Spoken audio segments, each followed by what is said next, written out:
Tropical dwarf white isopods have a number of uses here in the reptile hobby. They can be cleanup crew, they can be food, they can be absolutely anything, but they do carry a little bit of a price tag. So in this video, I'm going to show you how you can breed dwarf white tropical isopods. There's a couple of little things that make dwarf white tropical isopods the easiest isopods that we can actually breed. Number one is a genetic trait called parthrnogenersis. A bit like morning geckos, they do not need a male to reproduce fertile offspring. It's as simple as that. So you can just chuck them in a container, provided the conditions, the temperature, the humidity, and there is enough food in that enclosure, they will keep breeding. You can have one, and in 2 years it could turn into 10,000. You never know. But it is vitally important for you to actually get the setup correct, ready for these. To do that, we've got this little tub. We've got 2 tubs of dwarf white isopods there, and they're going into this tub here. We need to set it up. What tub is this? This is just a little 1 litre blast plast. It's got a capability where you can just open one side to drop a piece of food in. You can take the full lid off. It's just a nice little tub. On the top of the tub, we've got some ventilation, which ventilation is extremely key because stagnant air inside your enclosure is likely to kill them. For a substrate layer, we want to keep it in layers because the tropical dwarf white isopods are a burrowing species. They love to burrow down into the substrate, and that's where they live, which is absolutely ideal because they can come up to the surface, have their nibble, they'll dig down, and they can poo when they're in the substrate. When they're in the substrate, fertilising it deep in it. The substrate we're going to use is Prorep's BioLife Forest, and that's quite simply because that's absolutely perfect for a cleanup crew, and that's what I use these isopods for, a cleanup crew. So all of these enclosures that you can see that are all tropical based have all got that. So I want these animals to eat that. They will eat it perfectly fine. It's really healthy for them, but then they'll poo them out, they'll get used to that, and when they eventually go into the tropical enclosures, they'll already be used to the substrate that's in there. The way we do that is we quite simply grab some and put it in. Just a nice thin layer to start with, really compact it down, and then with the thin layer, we spray it with water. Now the water, again, this needs to be room temperature or slightly warmer, just solely because if you put cold water in there and then put your isopods in there, it's going to stun them, and they're going to, and you don't want them to reabsorb any babies that could be in there. You don't want them to cause any stress, any issues. The slightest little bit of stress, they just won't lay eggs for you. It's as simple as that. So when you've got your little bit of water in the tub, just leave it to settle for a few minutes, let it absorb into that layer before you get more of the substrate. I love this substrate because it's got every little piece that you could possibly like. I class it as the UK's ABG mix because you've got all your different pieces of chunk wood, orchid bark, sphagnum moss, cocoa fibre. There's even charcoal in here to help neutralise the pH level of the substrate, which basically means when this substrate gets water on it and it starts producing humidity, the humidity is going to be extremely clean. So when you use it for your animals' enclosure, it's going to be clean air for them to breathe in. And when you use it in your isopods, again, it's going to be clean air for them to breathe in as well. It's just all round perfect. If you want to see a video based on just that, a full in-depth review, I'll leave it linked just up there. But once that's absorbed into there, you can see how it's a nice and wet, shiny.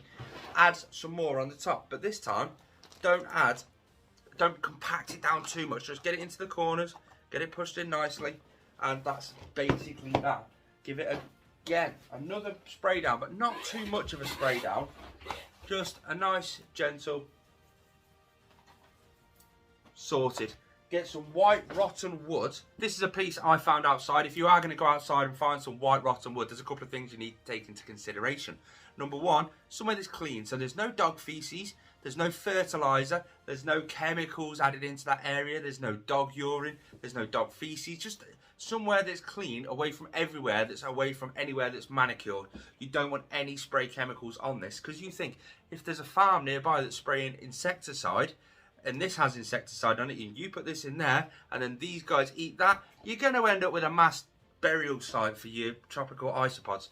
Get some of this. They do like to eat a little bit of white rotten wood, and they also like to hide underneath it. They'll burrow little holes into it, and they'll just lay eggs in there. They'll breed everywhere, and it's just a nice piece. So to know it's rotten, you'll basically just be able to grab it and break it off dead easy. So you get some loose bits off, put it in there, because they do like to just generally eat it. You know when it's rotten because it just falls apart like that. Now I like to try and break it in half, just like that, and then put a piece down there where they can actually hide underneath it, and then put another piece just down there, and then the rest of it is just flicked inside it. So I end up with something, let's get it all mixed up a bit, that looks just like that. Nice, clean and simple. Now, just leave it for a few minutes. Let it all absorb in, because there's a lot of moisture in there. There's a lot of everything going on in there.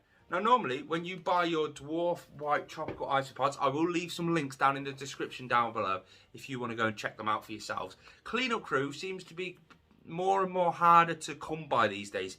So, breeding your own, let's face it, that little tub there isn't going to take a lot of room. Stick it up somewhere high up where you're going to get a bit of temperature, because the ideal temperature for these is upper 70s, lower 80s. Can you see that enclosure just there? There's nothing in that, but yeah, I've still got the heat on in there. So I just find an area that's 80 degrees and I drop that straight in there. It's dark, it's warm, the humidity is going to be there. It's going to be absolutely perfect. When you do buy these come from a company called Peregrine, and again, I'll leave all the links down in the description down below. They come with an absolute ton in each tub, and you just pop them in. Now I'm going to get the bigger pieces of wood out of the enclosure, just because I want to lay this straight on the top. There's one in. Check it, because these are a dwarf species. You don't want to lose any of them, because again, they're a parthnogenic species, which means they will reproduce without the need of a male. Pop that in. Now these, for food, again, pop the wood back in. They will eat the food. They will eat the rotten wood, quite comfortably eat the rotten wood, but it's nice to give them a piece of protein. These grow 10 times their size. They may only be a dwarf species, but they grow 10 times their size. So you've got to give them the protein. There's a number of ways you can do that.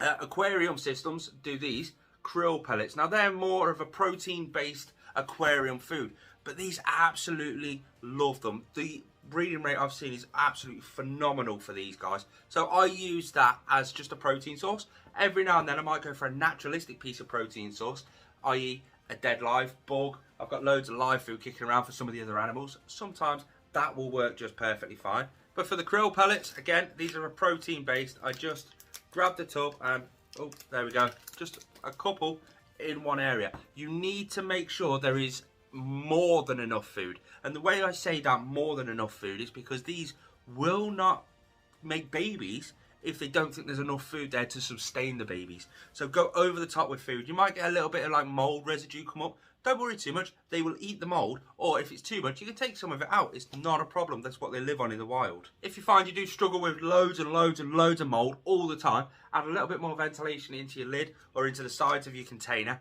and that will just help cure it, because you'll get a much better airflow going through. So all the toxic air that's around that mold will just flow straight back out the system.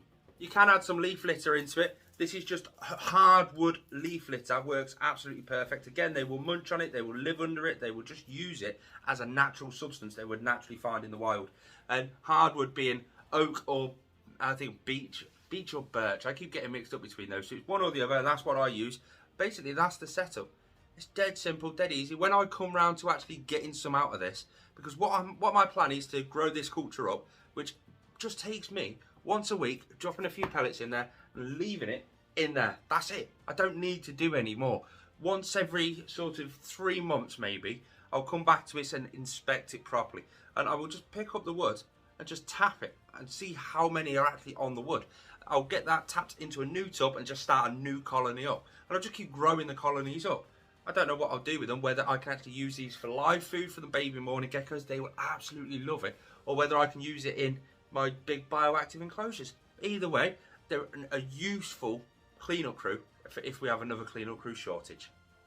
Pop the lid on, grab the temperature cannon, find out which area is going to be absolutely perfect down there. So this bottom one, just underneath the shelf, just there, that's 81 degrees Fahrenheit. That's absolutely perfect for what I need. A little bit of a shout out to Supreme Gecko here on YouTube, Wally. I'll leave the video link in the description down below, but his video is the one that taught me an awful lot, and then I've been doing it and then slightly adjusted it sort of my way, so to speak. I'll leave his video down in the description. It's definitely worth a watch. Thanks for tuning in. If you're new, subscribe. Peace out.